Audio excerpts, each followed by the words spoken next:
اللهم صل على محمد وعلى آله وصحبه أجمعين. آج کا جو باب ہم نے پڑھا ہے بہت ہی اہم باب، اور وہ باب یہ تھا کہ نیک لوگوں کی قبروں کے بارے میں غلو کرنا، حد سے تجاوز کر جانے کا جو انجام ہے وہ ان کی عبادت ہے، غیر اللہ کی پرستش ہے، اللہ تعالیٰ کے ساتھ شرک کرنا ہے۔ قبرستان کی زیارت کے تعلق سے مسئلے بتائے گئے، اور یہ بتایا گیا کہ انسان جب قبرستان کی زیارت کرے تو غلو سے بچے، جو مشروع ہے اتنا صرف کرے۔ قبرستان کی زیارت کے وقت دعا پڑھے، اور اس طریقے سے، کیونکہ اس سے موت یاد آتی ہے، آخرت یاد آتی ہے، لیکن وہاں جا کر کے ان کی شان میں غلو کرنا اور ایسے اعمال انجام دینا جو شریعت میں جائز نہیں ہیں، یہ سب غلو کہلاتے ہیں، اور شریعت کے اندر غلو سے منع کر دیا گیا ہے۔ ہمارے نبی صلی اللہ علیہ وسلم نے خود اپنے قبر کے بارے میں فرمایا، اللہم لا تجعل قبری وثنا یعبد، اللہ تعالیٰ تو میری قبر کو وثن نہ بنانا جس کی عبادت کی جائے، پوجا کی جائے۔ وثن کسے کہتے ہیں؟ اللہ کے علاوہ جس کی بھی عبادت کی جائے وہ وثن ہے، چاہے وہ قبر کی شکل میں ہو، چاہے وہ درخت کی شکل میں ہو، چاہے وہ پتھر اور سورج اور چاند کی شکل میں ہو، یا کسی انسان اور جانور کی شکل میں ہو، کسی بھی شکل میں ہو، اس کو وثن کہا جاتا ہے۔ تو ہمارے نبی نے اپنی قبر کے بارے میں فرمایا کہ اللہ تعالیٰ تو میری قبر کو وثن سے بچانا کہ لوگ میری عبادت کریں۔ اللہ رب العالمین نے آپ کی قبر کی حفاظت کی، لہذا آپ کی قبر کے پاس کوئی اللہ کی قبر کی بات نہیں کر سکتا۔ 3 دیواریں وہاں لگا دی گئی ہیں، اور وہ مثلث دیواریں ہیں، لہذا وہاں کوئی بھی انسان جا کر کے نبی کی بات نہیں کر سکتا۔ اللہ رب العالمین نے آپ کی دعا کو قبول فرمائے۔ جب آپ کا یہ حال ہے کہ آپ اپنی قبر کی بات کرنے سے منع کیا، تو پھر جو دوسرے لوگ ہیں، آپ تو سب کے امام، سب سے افضل، سب کے رہبر، آپ سید الاولین والآخرین ہیں، جب آپ اس طریقے سے فرما رہے ہیں اپنے بارے میں، تو باقی جو لوگ ان کا کیا حال ہوگا؟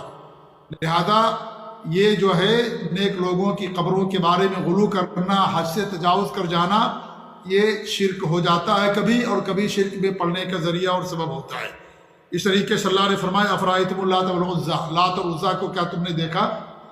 اس کے بارے میں ذکر کیا کہ لات ایک اچھا انسان تھا، حاجیوں کی خدمت کرتا تھا، حاجیوں کو پانی پلاتا تھا، حاجیوں کو ستو گھول کر کے پلاتا تھا۔ جب وہ مر گیا تو لوگوں نے اس کی قبر کو پختہ بنا لیا، اور اس کی قبر پر جا کر کے سجدے کرنے لگے، چڑھاوے چڑھانے لگے۔ پہلے قبر کو پختہ کیا۔ ایک نیک انسان تھا، نیک انسان کی شان میں غلو کرنے کی وجہ سے وہ شرک کے اندر پڑ گئے۔ تو اسی طریقے سے قبروں کے بارے میں، یا قبر کے اندر جو مدفون ہیں ان کے بارے میں غلو کا انجام یہی ہوتا ہے کہ انسان شرک کے اندر پڑ جاتا ہے۔ اسی لیے شریعت نے منع کیا اسے۔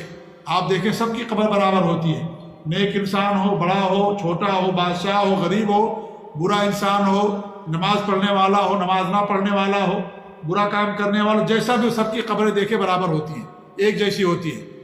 قبر کیسی ہونی چاہیے؟ شریعت کے اندر اس کی حد بیان کر دی گئی، زمین سے 1 بالش اوپر، بس اس سے زیادہ اونچی نہیں ہونی چاہیے قبر، 1 بالش زیادہ۔ قبر کو پختہ کرنا، قبر پر نام لکھ کر کے لٹکانا، قبر پر چراغاں کرنا، قبر پر جا کر کے جو ہے مجاور بن کر کے بیٹھنا، قبر پر اعتکاف کرنا، یہ ساری چیزیں غلو ہیں، حرام اور ناجائز، منع کیا گیا شریعت کے اندر۔ شریعت میں اللہ کے رسول کی ایک حدیث پیش کی کہ اللہ کے رسول صلی اللہ علیہ وسلم نے لعنت بھیجی ہے جو قبرستان کی زیارت کرنے والی عورتیں ہیں، والمتخذین علیہ المساجد، اور جو قبروں کو مسجد بنانے والے، ان پر لعنت بھیجی گئی۔ قبر کو مسجد بنانے کا مطلب کیا ہے؟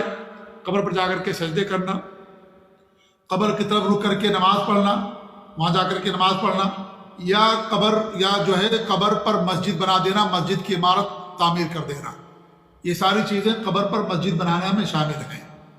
اور ہمارے نبی نے اس سے منع فرمایا، ایسے لوگوں پر اللہ کی لعنت ہوتی ہے۔ لعنت اللہ یہود النصارى اتخذوا قبور انبیاء مساجد، یہود و نصارہ پر اللہ کی لعنت جنہوں نے اپنے نبیوں کی قبروں کو مسجد بنا لیا۔ تو مسجد بنانے کا مطلب صرف یہ نہیں کہ وہاں عمارت کھڑی کرنا، مسجد تعمیر کر دینا، یہ ایک معنی ہے۔ یہ بھی مطلب اس کا ہے کہ قبر پر جا کر کے سجدے کرنا، یہ بھی قبر کو مسجد بنانا ہے۔ قبر پر جا کر کے نماز پڑھنا، یہ بھی قبر کو مسجد بنانا ہے، کیونکہ انسان مسجد کس لیے بناتا ہے؟ نماز پڑھنے کے لیے بناتا ہے۔ تو یہ سب قبروں کو مسجد بنانا ہے۔ بہت سارے لوگ کہتے ہیں ہم نے قبر پر مسجد نہیں بنایا ہے، قبر کو پختہ کرتے ہیں، قبر پر نام لکھتے ہیں، قبر کو پر عمارت کھڑی کرتے ہیں، قبر کو چونا گز کرتے ہیں، کہتے ہیں ہم نے مسجد نہیں بنا، اللہ کے رسول نے مسجد بنانے والوں پر لعنت بھیجی ہے۔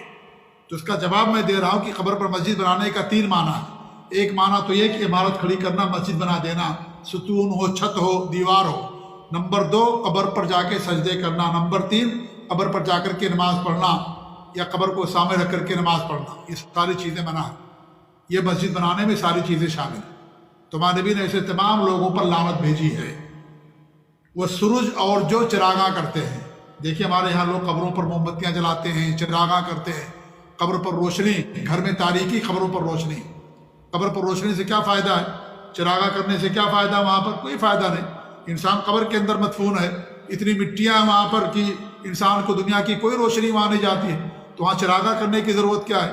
وہاں روشنی کرنے کی ضرورت کیا ہے؟ کتنے ایسے گھر ہیں فقیر، غریب اور فقیر بیچارے، ان کے گھر میں چراغ نہیں جلتا، لائٹیں نہیں جلتی ہیں، اور قبر میں جا کے دیکھیے کتنے قمقمے اور کتنی لائٹیں، ہائی پاور لائٹیں ہوتی ہیں۔ قبر کو آپ دیکھیں گے ایک دم چمکتا ہوا اور اس طریقے سے لگتا ہے کہ سورج وہاں پر نکلا ہوا ہے۔ کیا فائدہ ایسا کہ اسراف ہے، فضول خرچی ہے، یہ سب ناجائز اور حرام ہے اور شرک میں پڑنے کا ذریعہ اور سبب ہے۔ اس لیے میرے بھائیوں، شریعت کے اندر ان تمام چیزوں سے منع کیا گیا ہے۔ اللہ رب العالمین سے دعا ہے کہ اللہ تعالیٰ ہم سب کو شرک سے محفوظ رکھے، کیونکہ شرک میرے بھائی بہت بڑا گناہ ہے۔ شرک کرنے کا انجام جہنم ہے، کبھی انسان جنت کو نہیں آئے گا، جنت کی خوشبو کبھی انسان کو نہیں ملے گی۔ شرک کرتے ہوئے مر گیا اور اس نے توبہ نہیں کیا، اسے چھوٹا معاملہ نہیں ہے یہ، اس لیے ہمیں سمجھنے کی ضرورت ہے، توحید کا علم حاصل کرنے کی ضرورت ہے، شرک کیا اس کو جاننے کی ضرورت ہے۔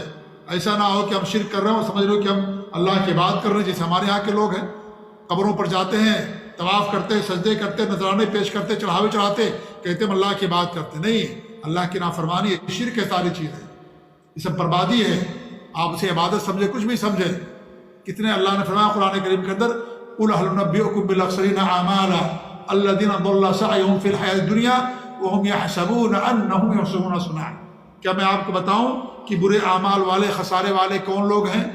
جو عمل تو کرتے ہیں اور کہتے ہیں میں اچھا کام کرتا ہوں، لیکن وہ لوگ برا عمل کرتے ہیں، اللہ تعالیٰ کیا ان کے اعمال کی کوئی حیثیت نہیں ہے۔ یہی سارے لوگ ہیں جو اس طرح کا عمل کرتے ہیں، شرک، خرافات، ریاکاری، بدعات، ان تمام اعمال کو اللہ رب العالمین کیا ہے، اس کی کوئی حیثیت نہیں ہوگی۔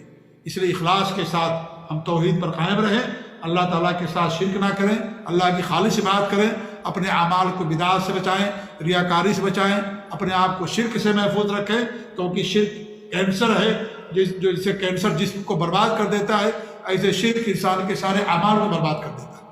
اگر انسان شرک کرتا ہے تو اس کی نماز، روزہ، حج، زکوٰۃ کچھ قبول نہیں ہوگی، کچھ قبول نہیں ہوگا اس کا، اگر وہ شرک کرتا ہے۔ اور اگر شرک نہیں کرتا، کچھ اور گناہ کرتا ہے، تو دیگر اعمال اللہ تعالیٰ اسے قبول کریں گے اگر وہ مخلص ہے تو۔ لیکن شرک کرنے کی وجہ سے اس کی نماز، روزہ، حج، زکوٰۃ، قربانی سب ضائع، سب برباد، اللہ تعالیٰ اسے قبول نہیں کرے گا۔ اس لیے اپنے اعمال کی ہم حفاظت کریں، شرک سے بچیں۔ اللہ تعالیٰ ہم سب کو شرک سے محفوظ رکھے، آمین۔ وصلی اللہ علیہ محمد وعلی آلہ وصحبہ اجمعین۔